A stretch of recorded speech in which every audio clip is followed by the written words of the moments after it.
예, 그냥 편하게 몸풀기부터 할게요, 편집장님. 대학교에서 뭐 전공하셨어요? 영문학 전공했습니다. 다들 저 이과 나온 줄 알아요.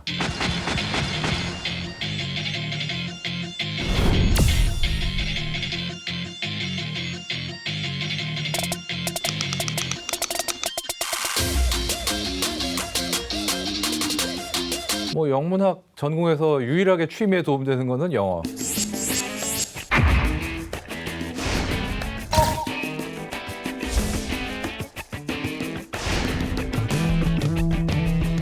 사실 뭐 취미로 가기 시작한 거니까 전공하고 아무 관계도 없고.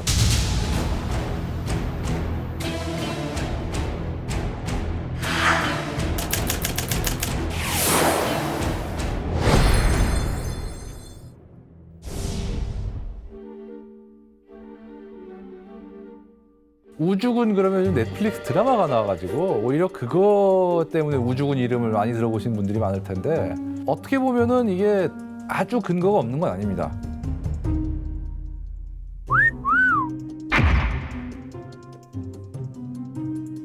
미국이 우주군을 정식으로 창설을 했고, 일본도 또 갑자기 우주군 만든다고 하고 있고, 뭔가 우주군 만드는 게 유행 아니냐라고.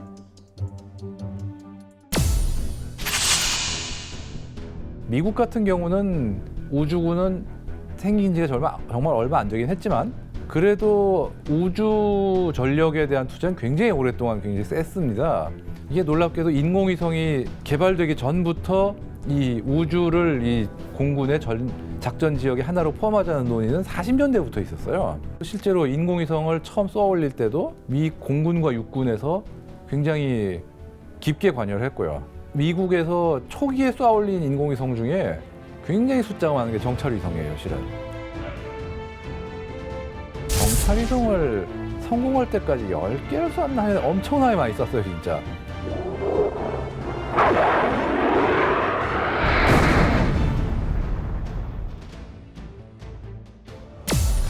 정찰위성 보유수, 운용수 세계 최고고, GPS 위성만 해도 뭐 전 세계 완전히 커버하고 있고, 그 두 가지만 따져도 사실 뭐 엄청난 거죠. 그리고 또 정찰위성이라는 게 위성만 있으면 되는 게 아니라 그 위성을 서포트하는 뭐 기지국부터 시작해가지고 수많은 어떤 인프라가 있어야 되니까 그거 운용하는 것도 엄청나게 많이 들어가는 거고.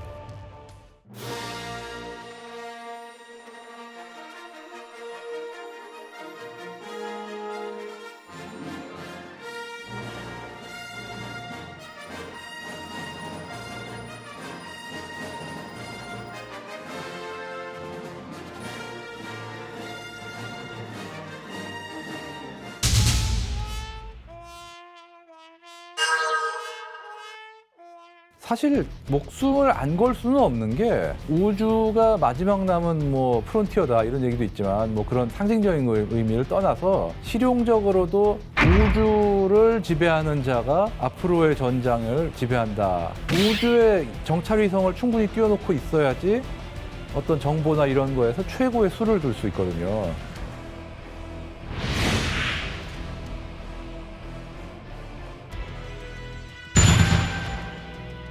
통신 같은 경우도 실질적으로 미 육군과 공군, 해군 모두 위성 통신망에 엄청나게 의존을 합니다.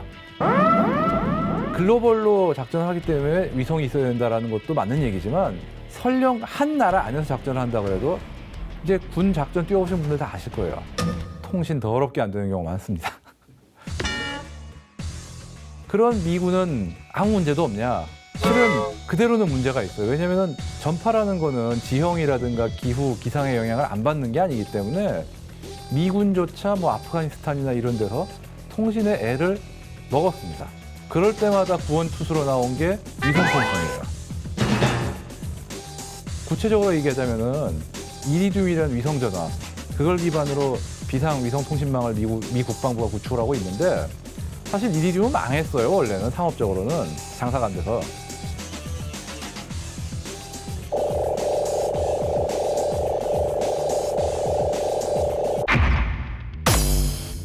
그런데 그거를 미 국방부가 인수를 합니다. 그러고 그걸 이용해서 글로벌 통신망을 활용하고 있어요. 그러면서 필요하면은 같은 나라 안에서도 이걸 이용해가지고 무선 통신이 잘 안 될 때 비상 통신망으로 쓰고 있어요. 그렇다는 얘기는 결국 우주를 활용 못하면 미군 작전 못합니다. 당연히 우주에 투자를 많이 할 수밖에 없죠. 일본은 뭡니까? 우주군 비슷한 어떤 그런 우주전 조직을 만들긴 했어요. 트럼프가 하니까 우리도 한다는 식으로 한 것 같긴 한데 그럼 우리도 가만히 있어. 그럼 우리도 가만히 있어.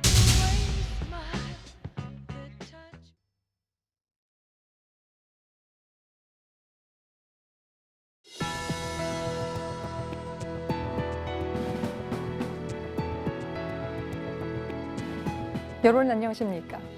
첨단 국가의 초석, 방위산업의 라미경입니다. 지난 2017년 1월 필리핀 공군은 한국에서 도입한 FA-50을 2대를 앞세워 이슬람 무장반군 토벌 작전을 감행했습니다. 결과는 대성공이었습니다. FA-50이 토한 6개의 폭탄은 모두 정확히 반군의 거점을 타격했고 필리핀 참모총장은 매우 뛰어나고 정밀했다는 말로 FA-50의 성능을 평가했는데요. 해외로 수출되자마자 실전에서 검증된 FA-50의 가공할 공격력은 과연 어떻게 완성됐는지 세 분의 개발 주역 모시고 생생한 이야기 들어보겠습니다. 먼저 공군 항사단 소속으로 FA-50을 포함해 국산 항공기 개발을 주도해 오신 분이시죠. 백인용 장군 모셨습니다.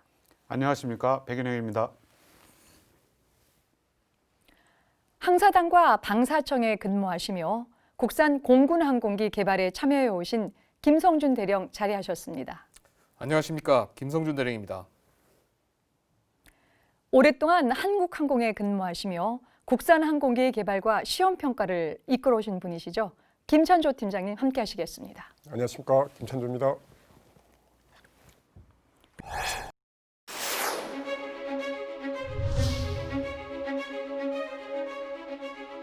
레이더의 성능이 어마어마했어요.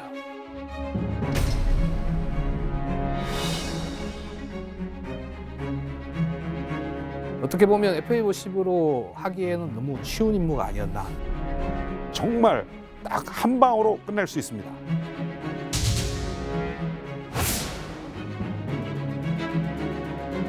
수많은 무장 조합 병상을 해당되는 사업 기간 내에 다 검증한다는 게 상당히 애로점이 있었던 거예요.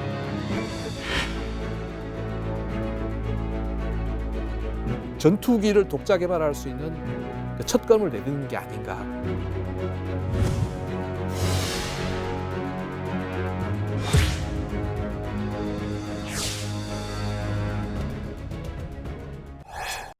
백 장군님. 네. 제가 이제 프로그램을 시작하면서 필리핀군의 이슬람 반군 소탕 작전에서 FA-50의 활약이 얼마나 컸는가를 잠깐 소개해 드렸는데요.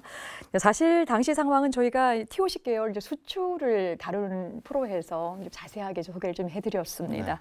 그런데 이제 백 장군님 그 이력을 쭉 보니까요, 전투기 파일럿으로 또 이 활약을 또 하셨고, 또 제1전투비행단 전대장도 역임하신 데다가 지금 직접 전투기와 공군무기 개발에도 참여하셔서 실질적으로 FA-50의 활약상을 전해드렸을 때는 다른 사람들보다 굉장히 또 남다른 감회로 좀 들으셨을 것 같은데요. 공군의 베테랑 조종사로서 그리고 방위산업의 전문가로서 실제 우리 실전에서 FA-50의 활약상 보시면서 어떻게 평가하십니까? 정말 감회가 정말 새롭다고 하기보다는 정말 뭉클함이 왔어요. 이게 왜냐하면 우리가 이 무기 체계를 개발하고 물론 시험 평가를 통해서 정확히 목표물에 맞았을 때 성능이 제대로 나오는구나 라고 느끼잖아요. 근데 그건 정말 그냥 시험 평가, 혹독한 조건이기도 하지만, 근데 이것이 정말 실전에서 이렇게 작전을 가가지고 딱 목표물을 맞추고 임무를 성공을 했다라고 하는 거는 굉장히 새로운 또 그 느낌이 오는 거고, 그다음에 또한 우리가 이제 항공기를 많이 이제 뭐 어차피 수출을 해야 되니까 수출 측면에서 보면 이런 그 성능이 딱 나오는 것이 정말 최고다라고 느끼죠. 그러니까 개인적으로 저는 이제 T-50도 탑승을 해봤고 FA-50도 탑승을 해봤습니다. 근데 이제 T-50은 뭐 워낙 그 훈련기로서 기동성이 좋고 가는 거는 이제 확실하게 느꼈고 너무 힘들었어요. 이 항공기가 고성능이다 보니까 되게 힘들더라고요. 근데 FA-50을 탔을 때는 이게 완전히 틀렸습니다. 저는 이제 그 9세대 항공기인 F5를 탔잖아요. 굉장히 제약된, 그러니까 거리도 짧은 레이더에 몇 개 안 되는 폭탄에 이렇게 이런 걸 탔는데 FA50을 타보니까 일단 첫 번째 놀란 건 레이더의 성능이 어마어마했어요. 그러니까 뭐 지상의 목표물이나 공중에 있는 목표물을 정확히 잡아내고 더 중요한 거는 우리가 이 소총 쏠 때 이렇게 목표물을 겨냥하잖아요. 예. 요즘은 전투기가 그런 거 안 합니다. 워낙 이 항전 장비가 좋아서 내 목표물이 어디 있다라고 좌표를 준다든지 이런 걸 딱 켜놓으면 자기가 지금 저를 내보내면 저기 가서 맞출 수 있어요라고 얘기를 해요. 그러면 딱 그 사격거리, 그러니까 사정거리 안에 딱 들어오면 쏘면 떨어집니다. 그런 어떤 능력이 실전에서 나오는 거, 또한 이 공대공이나 공대지 능력이 특히 그 우리 전 시간에 F-50은 로우급이다라고 했잖아요. 제가 느낀 거는 F-16 동생은 맞습니다. 흔히 이제 동생이라고 얘기해요. 동생은 맞는데 타본 느낌으로는 그냥 F-16이네 라고 느꼈어요. 그 정도로 아주 월등한 그런 능력을 가진 비행기고, 그런 비행기가 실전에서 그런 어떤 그런 성과를 보여준 거는 뭐 우리 손을 통하지 않고 남의 손을 통해서 성능이 입증되고 앞으로 홍보할 때 굉장히 좋은 그런 이해가 된다고 저는 생각을 합니다.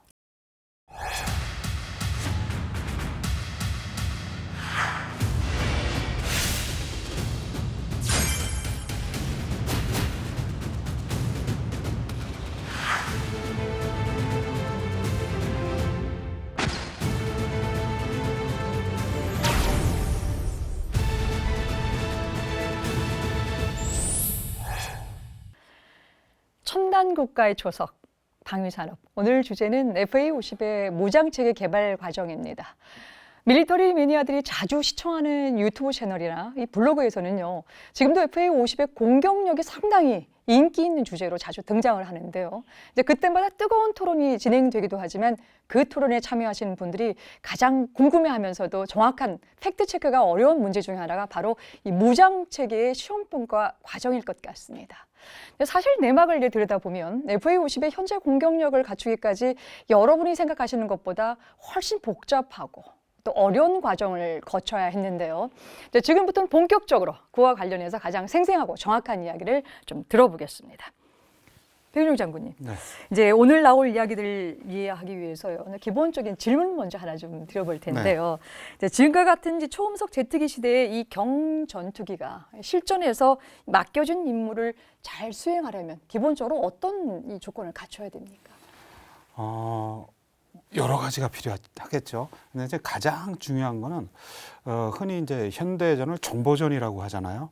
그만큼 이 조종사가 어떤 공격 임무를 수행할 때 들어오는 많은 정보가 필요합니다. 그래서 FA50의 가장 큰 장점 중에 하나가 데이터 링크를 갖고 있는 겁니다. 그 얘기는 뭐냐면 조종사가 이륙하기 전에 어떤 주어진 목표를 가지고 갈 수도 있지만 전장에 들어섰을 때 이미 목표가 딴 데로 이동을 했다든지 아니면 목표가 바뀌었다든지 할 때 그런 거를 어떤 수동으로 하는 것이 아니고 지상이나 공중에 있는 어떤 그 중계해주는 그러니까 비행기나 지상 통제소에서 자료를 다 보내주면요 자동으로 비행기에 들어옵니다. 그것이 내가 필요한 무장에 다 이렇게 분배가 되고요. 그러면서 나중에 이제 뭐 폭격을 하거나 공중에 있는 그 목표물을 맞출 수가 있거든요. 그래서 이런 그 전반적인 걸 볼 때는 기본적으로 FA50을 우리가 이제 성능 개량을 하면서 어떤 그런 항공 무장, 항공 전자 장비에 대한 향상이 많이 된 것을 볼 수가 있었고요.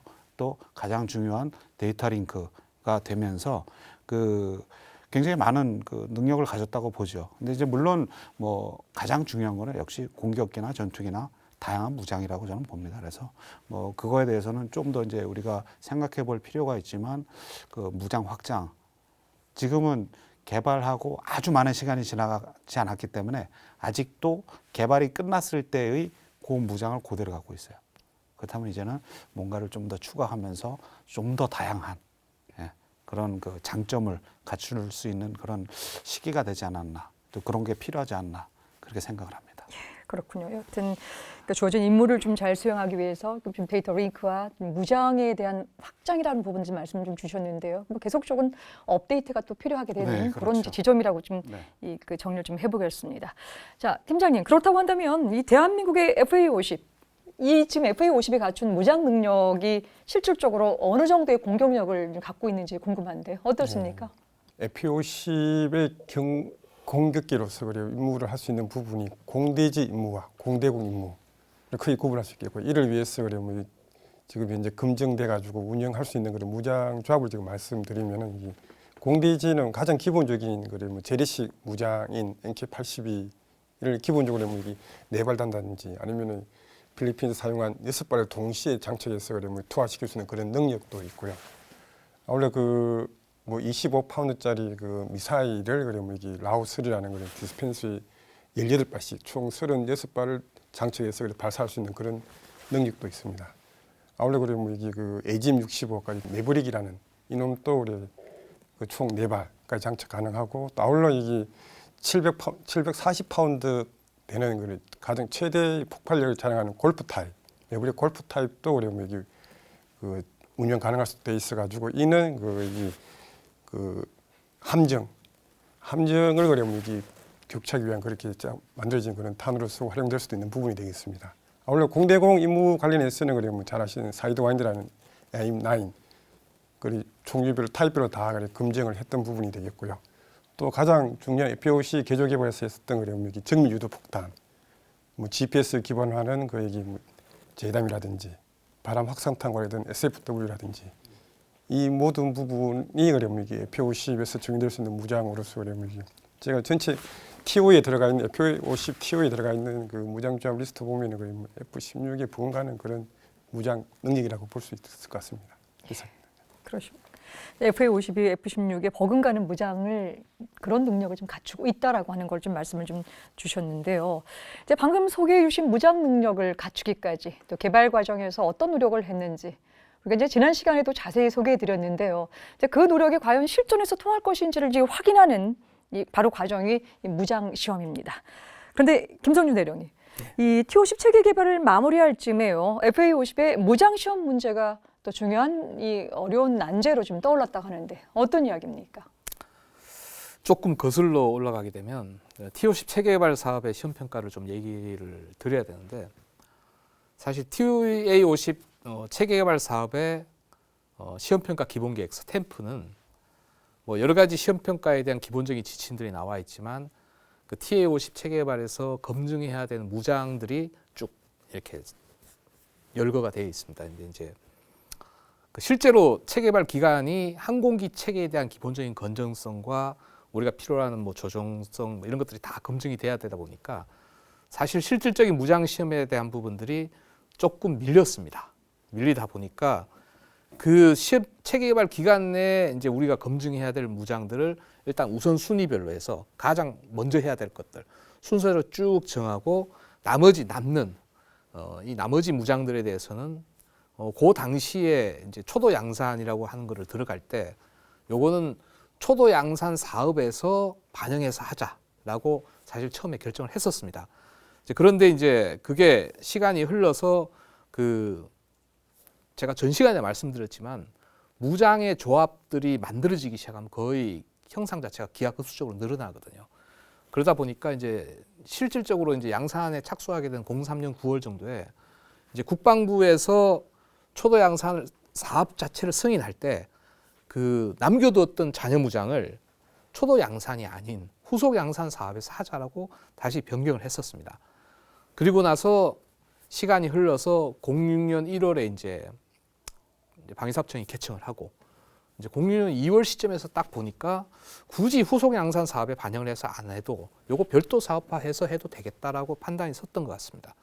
그래서 남아있는 잔여 무장 한 10개 정도 무장에 대해서 TA-50, 그러니까 이제 우리가 체계 개발을 종료할 시점에 최종 형상에 대한 우리 전투형 적합은 A-50 경공격기의 형상보다는 TA-50 전술 인문계의 형상이 최종 형상이었던 것 같습니다. 그리고 이제 거기다가 지금까지 쭉 얘기하고 있는 FA-50의 추가 요구도를 집어넣으면서 FA-50 경공격기 개조 개발 사업이 갔던 거고요. 그래서 당시에 TA-50 잔여 무장 시험 사업으로 요 사업 자체는 순수하게 해당 무장을 달았을 때 항공기가 기본적으로 내는 어떤 기동 성능, 안정성을 다 확보를 할 수 있는지, 우리가 흔히 캐리지 테스트라고 합니다. 항공기에 무장을 붙여놓고 우리가 필요한 기동들을 다 해봐서 항공기의 조종 특성, 안정성이 확보가 되는지, 그리고 성능은 나오는지 이런 검증들을 하게 됩니다.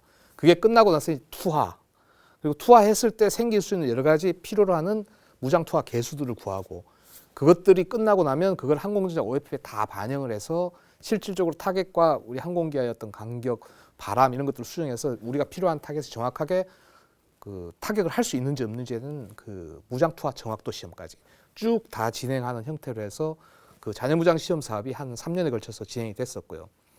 그래서 이제 그 TO10 체계발 말미에 무장 때문에 저희가 많이 애로가 있었던 부분들은 그 무장을 검증하는 것들이 사실 앞에서 말씀드렸지만 수많은 기하급수적으로 늘어나는 무장 조합 형상을 어떤 특정 시간 내에 모든 걸 다 검증한다는 게 사실 일정 비용에서 굉장히 무리가 따르는 어떤 그런 일이다 보니까 사실 그 당시 원래 TO10 체계 개발은 2005년 8월 30날 끝나도록 되어 있었습니다.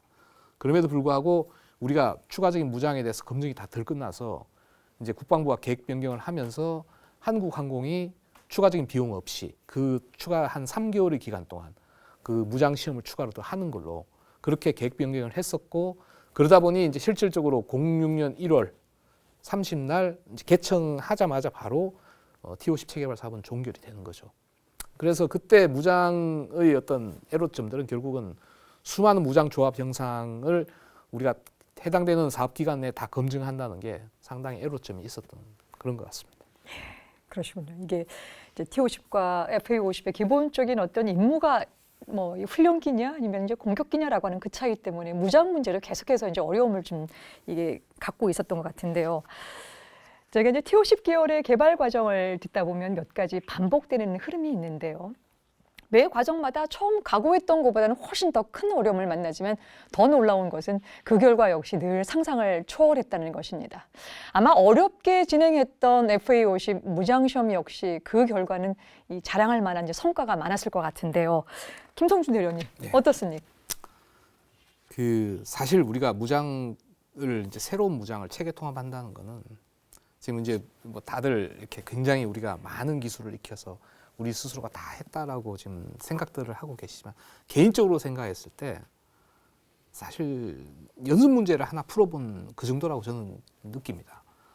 근데 밀스탠다드 1760이라고 하는 새로운 무장 프로토콜을 처음 적용을 해서 그것도 이제 록히드와의 어떤 공동 개발을 통해서 하다 보니 실질적으로 이제 록히드가 우리한테 오픈하지 않는 어떤 그런 영역들도 많았었고, 그럼에도 불구하고 그걸 한번 저렇게 하는 거야 옆에서 보는 것도 사실 개발을 하는 엔지니어 입장에서 굉장히 많은 것들을 캐치할 수 있는 어떤 그런 기회가 되는 거고, 어쨌든 그런 기술을 익히고 경험할 수 있는 좋은 계기가 FA50 무장 시험을 통해서 아마 이루어지지 않았나라는 게 하나 있고, 두 번째는 그 정밀 유도 폭탄들, 뭐 JDAM, 뭐 SFW 이런 부분들, 뭐 둘 다 그 JDAM 같은 경우에 이제 기존의 MK82, 뭐 MK83-4 뭐 이런 것들 500파운드 뭐짜리 큰 폭탄들에다가 일종의 걔를 특정한 위치까지 유도할 수 있는 유도 키트를 붙이는 어떤 그런 형태의 어떤 뭐 정밀 유도 무장이고, 뭐 SFW 마찬가지로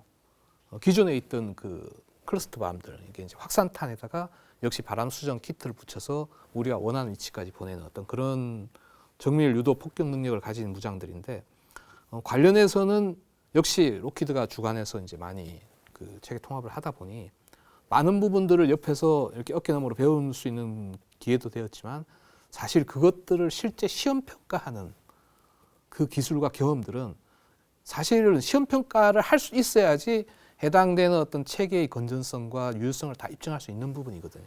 이런 부분들에 대해서 전체 기술을 다 확보했다 할 수는 없지만 많은 부분들을 옆에 우리 쪽 엔지니어가 같이 그걸 보면서 경험하고, 그리고 관련되어 있는 시험 평가 기술 내지는 경험들을 확보하는 게 사실 FA50 무장 시험 결과의 가장 큰 성과가 아닌가 그렇게 생각이 됩니다. 역시 이제 이 T50 계열의 개발 과정에서 보여줬던 것처럼 고난과 역경이 클수록 이에 나오는 이런 아웃풋이 컸다라고 하는 부분들 또 발견해 볼 수 있는데요. 역시 우리 이제 김찬호 팀장님께서는 벌써 이제 시험 비행에서만 20년째 일을 하고 계시고 실질적으로 굉장히 또 누구보다 현장에서 좀 보셨기 때문에 그 나름 또 많은 부분들을 좀 확인하셨을 텐데 어떤 성과가 있었을까요? 네. 한마디로 말씀드리면 이 한국형 항공기 무장 적합성 시험 평가 체계를 구축했다고 저는 볼 수 있겠고요. 처음에는 저희가 그러면 이 무장 시험을 쭉 하면서 해가지고 미 공군에서 하는 그런 형태로 군 주도로 해서 이 군에서 모든 걸 다 해야 되지 않겠나 했었습니다만은 이 과제를 진행을 하면서 이 군, 사업관리기관 그리고 업체 이 3자 간의 그러면 이게 명확한 업무 분담과 또 이 수행해야 될 그러면 이게 그 일들을 정확히 디파인을 함으로 해가지고 딱 하나부터 열까지 다 일사천리로 진행됨으로 인해 가지고 이게 적기에 잘 맞춤으로 인해 가지고 그렇게 함으로 인해 가지고 이게 락히드 마틴 또 기술 지원해준 락히드 마틴도 이제 역시 한국은 대단하다라고 인정까지 받고 지금 제가 여기 뭐 2007년부터 계속 그러면 한 번씩 그러면 여기 대회 학술 대회 가서 논문을 많이 내고 있습니다. 이게 한국형 무장 적합성 시험 평가 계획이라든지 결과에 대해서 그만큼 자랑할 수 있는 부분인 거고 이 부분은 또 이게 뭐 FOC KPX에도 그러면 이게 적용될 수 있는 기반이 됐기 때문에 상당한 자부심을 가지고 있는 부분이 되겠습니다. 역시 이제 시험 평가에서 오랜 기간 동안에 이제 근무를 하시면서 지금 이제 시간만 더 들었으면은 더 이제 훌륭한 성과들 좀 많이 말씀해 주셨을 텐데 어쨌든 제한된 시간에 두 분의 어떤 성과에 관련된 말씀 잘 들었습니다. 여러분께서는 지금 첨단 국가의 조석 방위 산업을 시청하고 계십니다. 한국의 다목적 경공격기 FA-50. FA-50에서 F는 전투기를 뜻하는 파이터의 약자이고 A는 공격기를 뜻하는 어태커의 약자, 그리고 50은 대한민국 공군 창설 50주년을 의미한다. 명칭에서 알 수 있듯이 FA-50은 경공격기와 경전투기의 역할을 모두 수행할 수 있다. 그렇다면 공격기와 전투기의 가장 큰 차이점은 무엇일까? 공격기의 주 임무는 적의 지상군이나 함선을 공격하는 것이다. 이에 비해 전투기는 적기 공격과 아군기의 호위가 주 임무다. 그런데 경전투기와 경공격기는 확연히 구분하기 애매한 경우가 많다. 보통 훈련기로 개발한 제트기를 경공격기로 개량해 운용하다가 한 단계 더 업그레이드를 진행해 경전투기로 운용하기도 하지만 보통은 경공격기에 머무르는 경우가 많다. 공격기를 전투기로 개량할 경우 가성비가 떨어질 위험이 크기 때문이다. FA-50은 명칭 그대로 이미 경공격기의 역할은 물론 일부 경전투기의 임무까지 소화가 가능하다. 가장 대표적인 부분은 공대공 능력이다. 지상 지원용으로 최적인 공대지 미사일 AGM-65 매버릭 미사일뿐만 아니라 공대공 미사일 AIM-9 사이드와인더를 장착하고 있다. 그 외에도 다수의 적 전차를 한 번에 파괴하는 다목적 정밀 유도 확산탄 SFW와 스마트 폭탄인 합동 정밀 직격 폭탄 JDAM을 장착할 수 있다. 여기에 지상 부대와 실시간 전장 정보 공유가 가능한 고속 전술 데이터 링크로 긴밀한 합동작전 수행이 가능하다. 또한 적 레이더 위협 정보를 수신하는 레이더 경보 수신기 RWR과 반대로 적의 레이더 포착을 방해하기 위해 체프와 플레이어를 투발할 수 있는 디스펜서 CMDS가 추가되어 조종사와 항공기의 생존성을 향상시켰다. 또한 야간 투시 장치 NVIS가 추가된 것도 큰 장점으로 꼽힌다. 이러한 FA-50의 뛰어난 성능 덕분에 로우급 경전투기라 부르기에 손색이 없으며 전투기를 구매할 여력이 부족한 나라에서는 경공격기는 물론 경전투기 용도로 FA-50을 구매하고 있는 것이다. 네, 첨단 국가의 조석 방위 산업. 오늘은 한국형 초음속 공격기 FA-50의 무장과 공격력에 대해서 자세한 이야기 나누고 있습니다. 백윤정 장군님, 우리가 이제 수많은 사람이 오랜 시간 이 엄청난 위험을 이렇게 감내해 나가면서 이렇게 무장 시험을 진행했던 가장 큰 이유가 바로 우리의 공군의 이 전력을 이제 강화시켜 나가는 일들이었는데요. 국산 경공격기 FA-50의 개발과 배치가 우리 공군의 전력 강화에 어떻게 영향을 좀 끼쳤다고 보십니까? 예, 잘 아시는 것처럼 이 FA-50은 TV에도 나오는 전력화 행사를 했습니다. 네. 예, 북부에 있는 기지에 이제 지금 배치가 돼 있는데요. 전통적으로 그 기지에 있던 비행기들을 생각해 보면 그 기지의 역할을 볼 수가 있어요.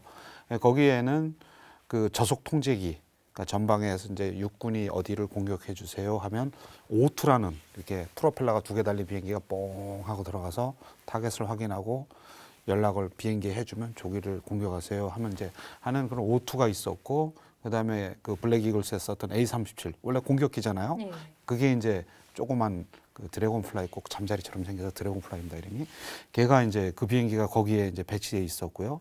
그리고 나중에 좀 시간이 지나면서 일부 이제 F5가 또 거기에 이제 전력이 돼 있었는데, 근데 큰 틀에서 보면 결국 우리의 현재의 전력 배치는 이제 북한을 다 쳐다보고 있는 거잖아요.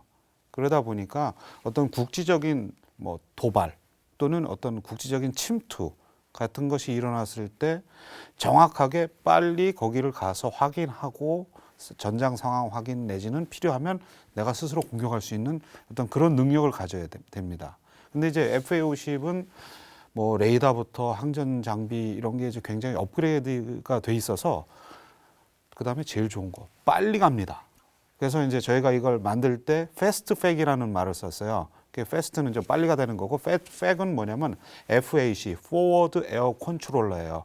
그러니까 비행기가 전방의 어떤 그 전장 상황을 통제하고 필요하면 자기가 공격하고 더 필요한 경우에는 더 화력이 좋은 비행기를 불러서 거기를 이제 공격하도록 시킵니다. 그러니까 이제 북부 기지에 있으니까 이 북쪽에서 뭔 일이 나면 바로 떠서 확인하고 현장 조치하고 또 후속 전력을 유도하고 할 수 있는 이런 어떤 그 즉각적인 그 전력을 사용할 수 있는 어떤 대응 능력이 월등히 향상됐다라고, 이제 그게 바로 이제 공군에 준 그 어떤 전력 향상의 효과라고 봅니다. 그렇군요. 실제 뭐 FA-50이 이제 개발도 됐고, 근데 배치가 되면서 공군이 원하는 또 공군에 있어서의 어떤 전력의 강화에 굉장히 큰 영향을 줬다라고 네. 이제 정리를 좀 할 텐데요. 이것뿐만 아니라 이제 항공산업 측면에서도 이제 평가할 부분이 많을 것 같습니다. 결국 이제 FA-50의 성공적인 개발이 우리 항공기 이 개발 기술 발전에 가져온 효과가 무엇인지 좀 짚어봐야 할 것 같은데요. 이번에는 우리 그 김성준 대령님께서 그 부분 네. 한번 좀 짚어주시죠. 가장 항공산업에 영향을 준 가장 큰 거라고 한다면, 사실 T-50은 이제 정해진 계획에 따라서 이렇게, 물론 뭐 개조 개발 마찬가지로 다 정해진 계획에 따라 가는 거지만, 기본적으로 어떤 만들어진 그 항공기의 파생형을 개발한다는 거, 어떻게 보면 더 어려운 일일 수도 있습니다. 기존에 갖고 있는 특성을 어쩔 수 없이 개조 개발함으로써 손을 댈 수밖에 없는, 특히 항공기처럼 외형 형상의 변화가 항공기의 어떤 여러 가지 특성에 굉장히 이렇게 영향을 많이 받는 무기 체계의 경우에는 개조를 한다는 것 자체가 굉장히 힘든 어떤 일들이고요. 근데 이제 그 개조에 부합할 만큼의 여러 가지 이 인프라들, 국내 인프라를 개조 개발 사업을 통해서 구축을 했다라는 게 사실 좀 큰 의미가 있는 부분인 것 같고요. 그리고 더불어서 이제 관련 기술을 우리가 100% 확보했다고 하지는 못하지만, 어느 정도 우리가 개조 개발 사업을 통한 새로운 연습 문제를 하나 풀고 다음번에 저 비슷한 걸 하면 우리가 잘할 수 있을 거야라는 경험과 일부 기술을 확보했다는 게 상당히 큰 의미가 있고, 또 한 가지 큰 의미가 있다라고 본다면, 뭐 전 시간에 말씀드렸지만 우리 스스로 독자적인 가망 인증 계획을 수립을 했고, 그 수립된 가망 인증 계획에 따라서 실질적으로 가망 인증 심사를 해볼 수 있는, 그래서 우리가 스스로가 그 타입 서티피케이션을 부르는 형식 인증서를 발부를 하고 항공기 생산 들어갔을 때 생산 인증서까지 발부할 수 있는 어떤 그런 부분에 대해서 그 자체적인 어떤 능력을 확보했다. 그 가망 인증서를 자체적으로 발부할 수 있다는 것은 향후에 이제 지금 FA 수출 많이 하지만 수출을 할 때 수출 국가에 굉장히 많은 공신력, 신뢰를 줄 수 있는 요소 중에 하나입니다. 왜냐하면 그게 저희가 한 그 표준 가망 인증 그것들이 이제 저희가 그냥 일방적으로 만든 게 아니라 그래도 항공 선진국인 미국이 만들어 놓은 어떤 밀 핸드북을 따라서 저희가 만든 거고 그 밀 핸드북을 근간으로 하는 표준 가망 엔진 기준에 따라서 항공기의 기본적인 안전성과 건전성이 이미 입증된 그 결과를 저희가 수출할 때 같이 주거든요. 그랬을 때 수출 우위 뭐 경쟁력 측면에서 굉장히 많은 그 장점이 있다라는 게 이제 항공기술 발전 측면에서 크게 의미가 있는 부분이었고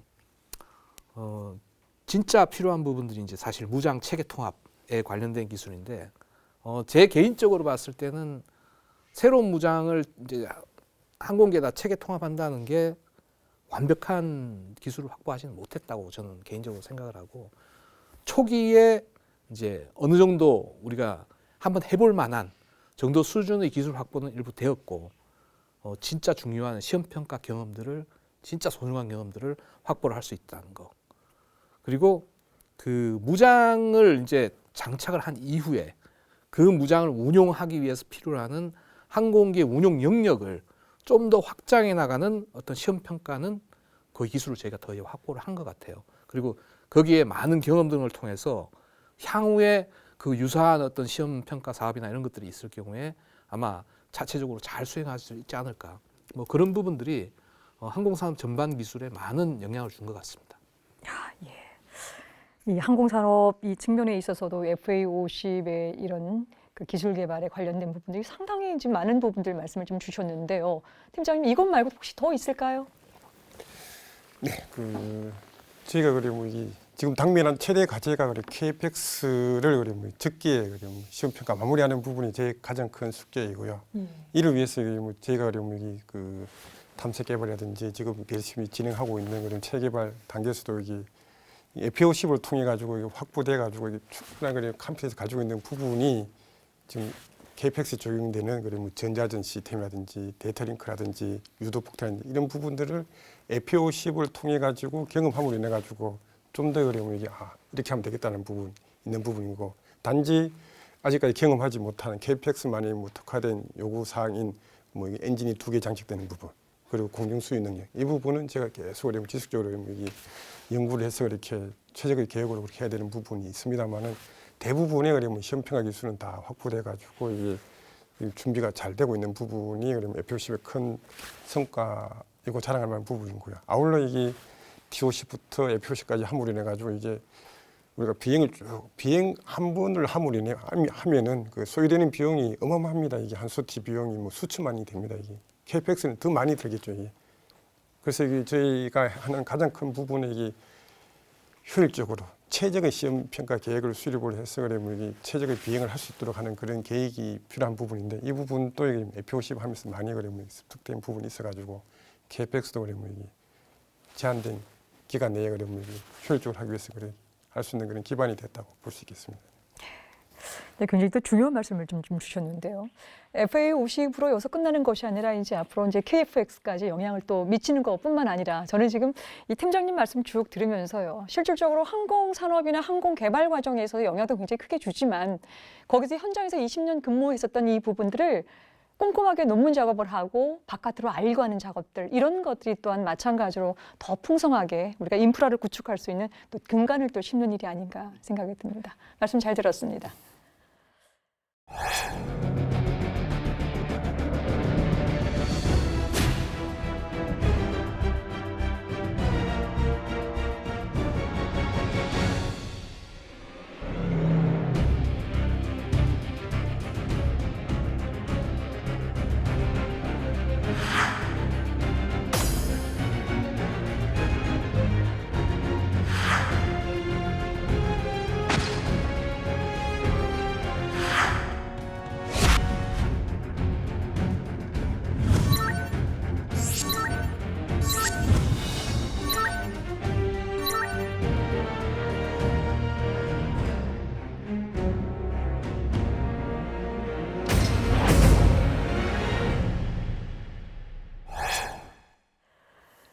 첨단 국가의 초석 방위산업.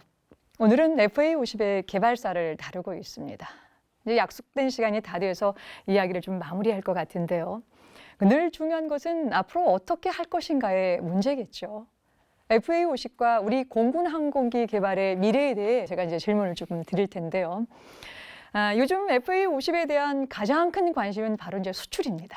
이제 얼마 전 우리 프로그램에서도 이제 출연하셨던 수출 실무자들이 직접 밝힌 분석과 전략에 의하면요, 이 고등훈련기 미국 진출이 어려워진 이후에 이 다목적 공격기 시장 확장에 더 많은 노력을 또 더 많은 우리가 화력 집중을 좀 해야 된다는 말씀들을 계속해서 주고 있습니다.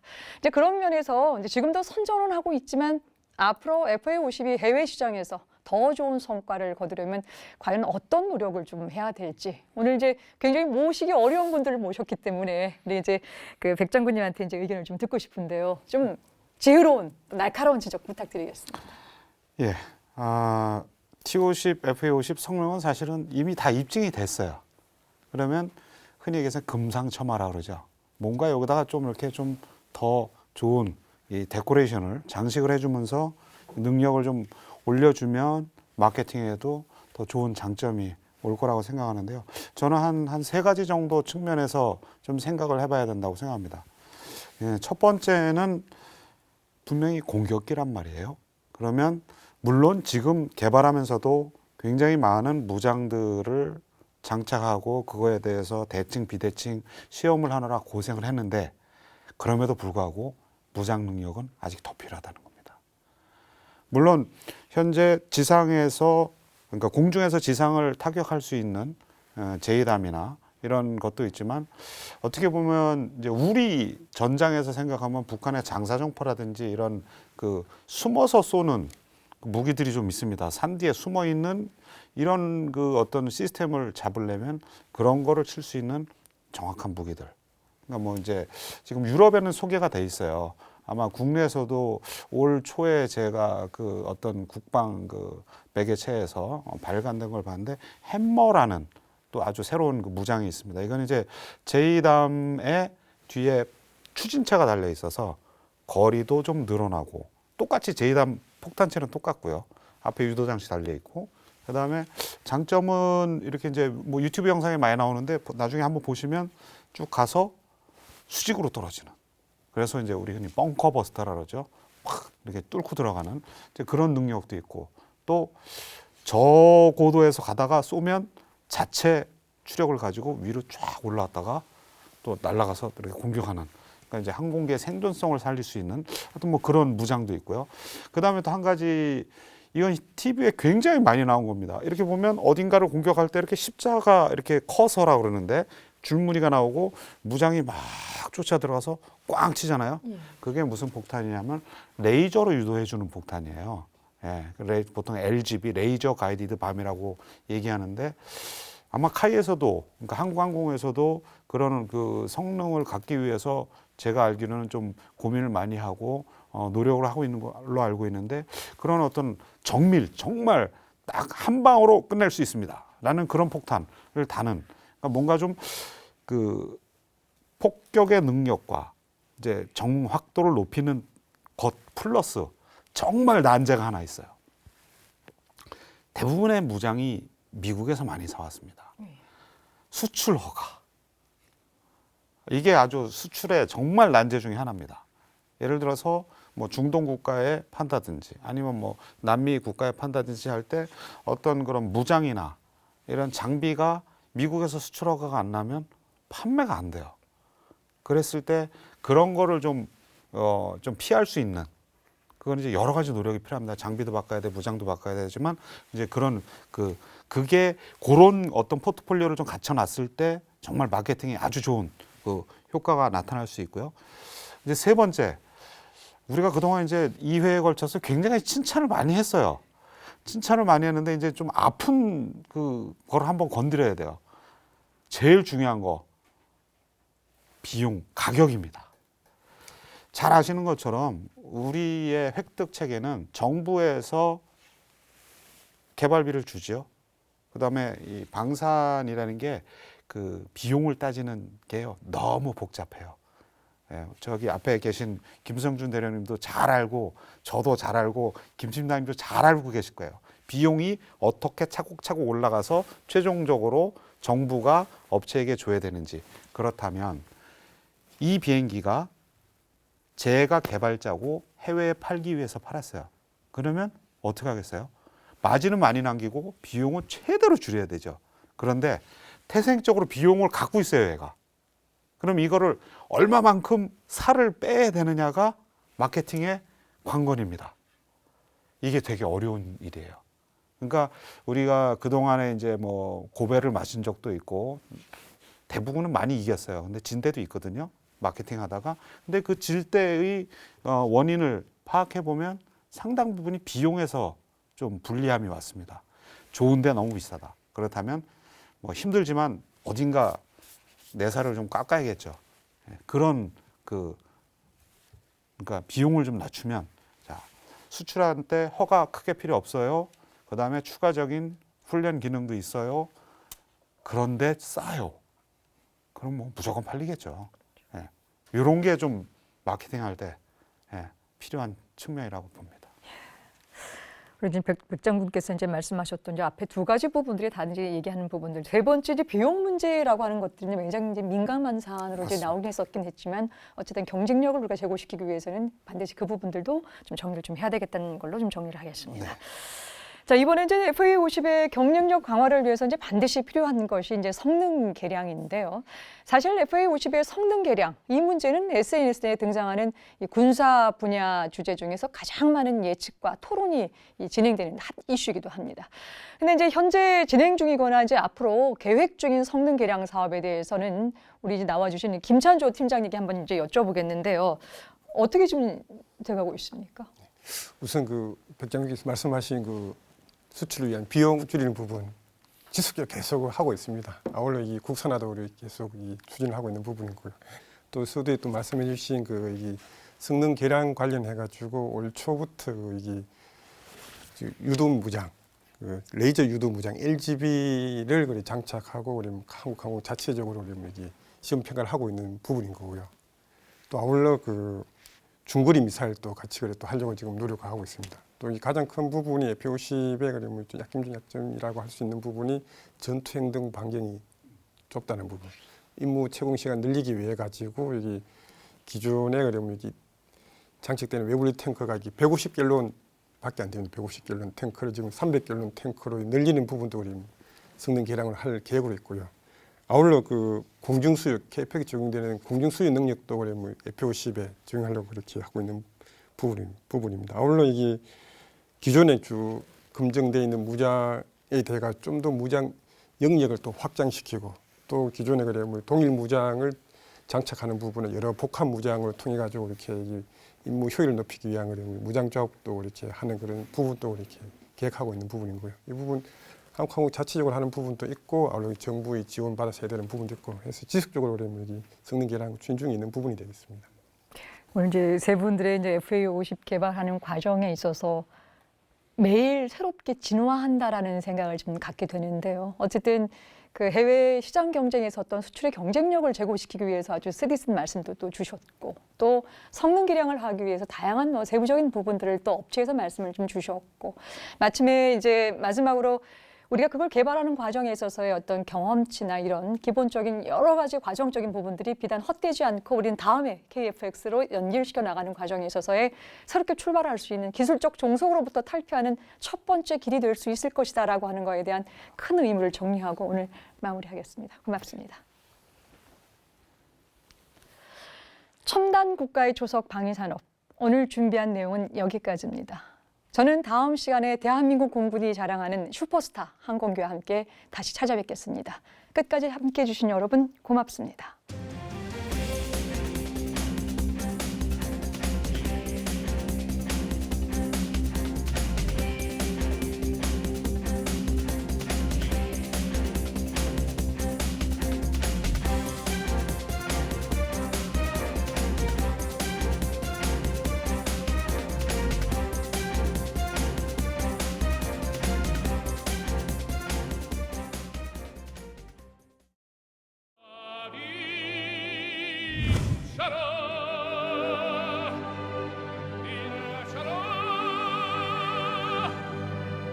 저 비행기가 대한민국 거라고?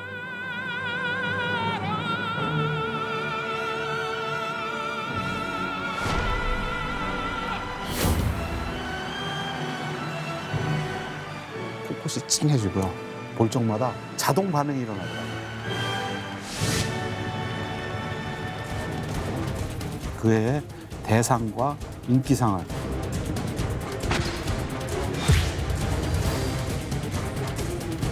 전 세계 모든 나라가 T50으로 에어쇼를 하는 그날까지